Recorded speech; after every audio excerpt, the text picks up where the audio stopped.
athletes, Greg Kennedy and Scott Pepper. We'll just open it up to questions. Coach, you've played this team many times before this season. What can you take away from your last match last week playing Loyola? Well, I think they're playing a lot better volleyball even than we played the first two times. I think partly because they're a little more healthy now than what they were. They were battling some injury stuff, I think, throughout the season, both with Cody having an ab issue, there was a stress fracture with Olsen, even Ben right now, they're opposite has a knee thing going on. So I think they've had some of that stuff going on in terms of where they're at. And I think they're in a really good spot in terms of how they're playing, both mentally and physically now, and they're feeling healthy and feeling pretty good. And I think you saw that last night in their match, I think. And then on our side, I think it was a great recovery match from our last loss. We always talk about how you're going to respond after you lose a match. This was our first match since that loss, and we hadn't lost a while before that. I think it was Ohio State since that last loss. And so it was a great time for us to recover and put ourselves in a really good spot in terms of how we were playing volleyball. So I think we're in a good spot where we want to be. We'll get a good game plan and put ourselves in a good position tomorrow night. Yeah, and ask about that game plan. Fourth time you played them this season. Do you spend much time going over film at this point? Same amount of time. Same. Yeah, that's how we prep. Do you know what I mean? So I think we'll watch 2 or 3 films more recently on terms of what we did and what they're doing, and get our guys. We'll do the same amount with the guys in terms of we do a couple 1-hour sessions. We'll do one today, do one tomorrow, and so all that stuff will be exactly the same in terms of prep. No matter if we played them once, 4, 5, or 6. So. Dan, you and Shane must have at some point during the season talked about this possibility. You two guys together, either during matches, phone calls, hanging out, whatever. Yeah, I don't know. I think we talked about it would be really. We talked about it last year more than this year, in terms of that possibility. Us playing in the final in the Chicagoland market, or us would have played in the semifinals if we were able to get through that Penn State match. But I don't know that it came up this year in playing the national championship match. I think we both wished each other luck. We do dialogue quite a bit over the year in terms of a lot of stuff, but it wasn't like, hey, we're going to see. We didn't know how the seeds were going to work out or any of that stuff. Do you know what I mean? And there's also a pretty big rivalry. Do you know what I mean? There's a, you lose a tough match in the MIVA final, and I'm not sure I said a whole lot to him afterwards, other than congrats. Do you know what I mean? And I think we've talked a couple times since we've been here, just in terms of, hey, good luck last night, and let's take care of business. Hey, both these teams are playing great, but not directly. And so it's pretty cool now in terms of kind of where both programs are at and a chance to play for a national championship against each other. Greg and Scott, are either of you guys friends with players on that team, guys you know from growing up? Yeah, I mean, pretty much the entire starting lineup I know have either played with at some point or played against. There's a lot of friends both ways, honestly. So, like, the same question then. I mean, did you and them ever talk about this possibility? Well, honestly, during the year, I don't think there's really a lot of team communication, I'd say. I mean, there's a little bit. I mean, we talk after matches. Like, I know Cody is a good friend of mine. I played with him at the USA program a few years. And I mean, we always talk before, after matches and stuff.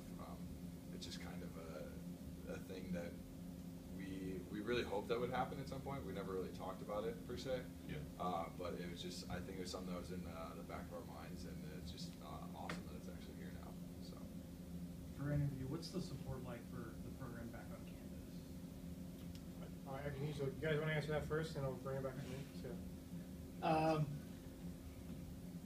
I don't know, just for the 3 years I've been here, it's been great every year, and this year especially, a lot of home games have been packed, like sold out, and fans go crazy, so there's nothing better than playing at home at Neil Carey. I mean, honestly, it's not even just like the student fan base. I know a lot of buddies that are at school that actually texted me last night saying congratulations and everything, but it's not just the students, it's just the fans from around the area. I know a bunch of guys I've played at adult nationals with and stuff that texted me or like messaged me, and it's really just kind of the hometown, just fan base in general that's really kind of backing both teams, especially. I'd say. So. Is there any sort of official watch party or anything Oh, yeah. for tomorrow? I just saw it. They're having one at Buffalo Wild Wings just right down the street, so they're inviting all the staff, faculty, fans, all that stuff. So, which will be great. I think the thing that I would put on top of that is not just maybe the student base, but our faculty, our staff, all the employees across the board. There's just, I think when you're at a smaller school like Lewis, and this is on the national stage, it just breeds a camaraderie in terms of what we're doing and how we're doing things, and so it's pretty neat being in that type of atmosphere. It's also a big selling point for us when we recruit. The level of volleyball we're playing at, and having people come in, and we average 800 plus in attendance on matches, and so it's just if you've never been in a Lewis Gym or seen video of it, it's a pretty cool atmosphere in terms of playing volleyball. So. Just going back to the previous question, Scott, can you talk about your relationship with any of the guys for Loyola? Yeah, just kind of know them through the years of volleyball. Like played club with them. Actually, played in a junior nationals championship when I was 16. Me and Bob played against 3 of them: Peter Hutz, Nick Olson, and Trevor Novotny. So it's cool that we all of us get to play again on this stage, and just know them through the years of club. With both of you guys being Chicago Burbs guys, what does this mean for you to have an all Chicago final? Honestly, it's just awesome. I mean, it shows you that the sport of volleyball is kind of growing across the country. That's what really what I'm hoping for, and I'm hoping that it just keeps getting bigger and bigger. And I know a lot of clubs are popping up in the area, which is good. And then just having this is huge, and I think it just shows that volleyball across the country is getting bigger, and there's a lot more widespread talent. So I think it's just a great experience for really the sport of volleyball in general. Yeah, I agree 100%. Guys, getting back to the rivalry, is the rivalry a friendly rivalry, or is it more because you guys play together, in other venues? I mean, so can there really be that kind of deep rivalry, or is it just kind of a friendly one and you just kind of, you know what I'm saying? I mean, is it a, you know what I'm saying with this? Yeah, no, I understand. I definitely think it's off the court. It's a friendly rivalry. Okay. Like we're always kind of screwing around and joking about it, but as soon as we step on, it's kind of like in between games we might talk. I remember like in the Miva championship at home, Thomas and I kind of talked in between games, but as soon as the game started, everyone goes into game mode, and it's like just a flip is switched on, and it's really kind of there's a little bit of talking back and forth. I mean, it's normal competition, which I mean we are all friends, so it is kind of friendly. But as I said, once we step on the court, I think it's a different animal. Yeah, there's respect for them on that. I think that's a friendly part is the respect, but I wouldn't say it's friendly at all. Dan, how often do you find yourself recruiting against them? All the time. Is that I'll tell you this, we recruit go after a lot of the same guys in terms of players and types of players and things like that, because they're ultimately trying to get the best talent. But I think what you see, though, is there's a certain style of player that plays for Shane, and there's a certain style of player that plays for me. And if you're going to ask me that style to separate a little bit, I think it's just the type of school that we coach at. They're different. One's in the city on a lake, one is in the south suburbs in a rural kind of area in terms of that. So what those types of kids are looking for. We might have a little bit more south side mentality in terms of us and the type of kids we have, where there's a little bit more north side, in terms of that. So I think there's a different style of culture of play with both those teams, but it doesn't mean we don't go after some of the same kids and figure out which kids kind of fit into our programs. Just to clarify, can you explain south side versus north side for someone who is not from the region? Scott, you're south side. You want to take that question since I'm a transplant in the Chicago? In the politically correct way for him. So.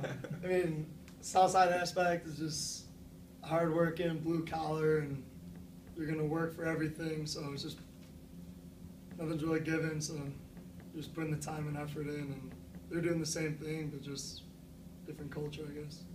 And the flip side would be, north side. If you ask the south side, I think you get a different answer in terms. I think maybe you can ask that question to Loyola in terms of what you want to know on the north side, but it's just. I think you have to be in Chicago to kind of understand that a little bit in terms of what that is. So. Greg, you talked yesterday that your brother was going to probably blow up your phone. Did Jay give you any advice going into the championship match or even going to the NCAA tournament? Well, I actually, he texted me back this morning because last night it was like 12 o'clock or something like that when I answered him. And he just told me right now that it's funny because he thinks he's probably freaking out more than I am about the whole situation.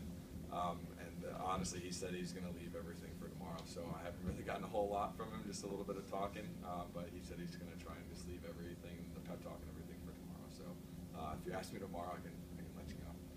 And Scott, looking at the match itself, what do you guys have to do to be successful offensively against Loyola? Offensively, we always say be great. We are great, so we got 3 great pins and 2 big middles, so just keep the ball spread and let them go be them, I guess. Dan, 2 questions.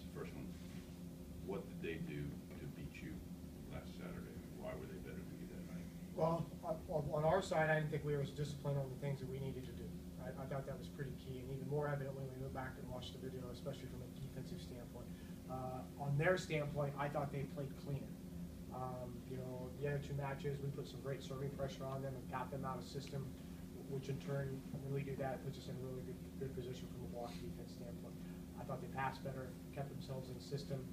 Ricky kind of balanced them out on some things in terms of their offense a little bit. So I think, you know, for us on our side of that, we have to be more disciplined on the things that we can control, and we got to work to bring that serving pressure again to put us in a good spot. And the other question is, you know, no matter how, whenever it comes up and you get this far, it's Lewis Kama who won the title in 2003 but had a vacate coma. What does this mean in terms of that? Does it mean anything? Doesn't mean anything.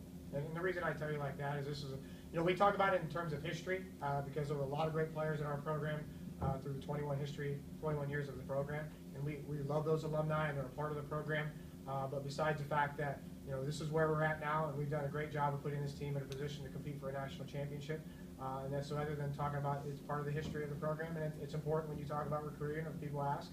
But in terms of bringing it up and what this team is trying to do, it has nothing to do with it in terms of bearing. I say we're going to go out and compete for these guys and this great group of young men and go try to get a national championship. Coach, just to follow up on that, for those players that were a part of that vacate championship team, or do they still feel like that they're a part of the Lewis family? There's a couple of them here. Brian Johnwick. I mean, Brian wasn't on that team, but he was an alumni in '98 that went to the Final Four. But I've heard probably 4 or 5 of them in the past day that were on that team. Kevin Miller follows us. Brian Stuntz follows us. You know, so all those guys are. I mean, we really include them in our program because they're alumni and they're a part of that. And I think that's an important part of running a program is having those guys a part of what we're trying to do. And final question for me, Coach. Bobby Walsh this season, he had a big night last night blocking, was named the National Blocker of the Year. Can you just talk about his development as a blocker this season? Well, I think he took it to another level. I think, you know, the neat thing with the two middles is Bobby was kind of emerging anyway in January, and then he got mono. And so he was out for 2 or 3 weeks. And then you saw Jacob have to step up his game, and James Hoffman came in for a little bit. And then Jacob kept going from there. And what was impressive with Bob is the guys have gotten mono before and just crushed their season. But Bob came in and really, after a week and a half of playing, just even elevated his play to the next level. And so to see him do that with coming down with mono, just really impressive. You know what I mean? Just the type of kid he is and his work ethic and how he's go about it on a daily grind. And, you know, Matt McCarthy to me is attributed to a lot of Bobby's development. You know, Matt's a great middle when he was in college, and he really has put Bob in a great position to be successful as well as Jacob.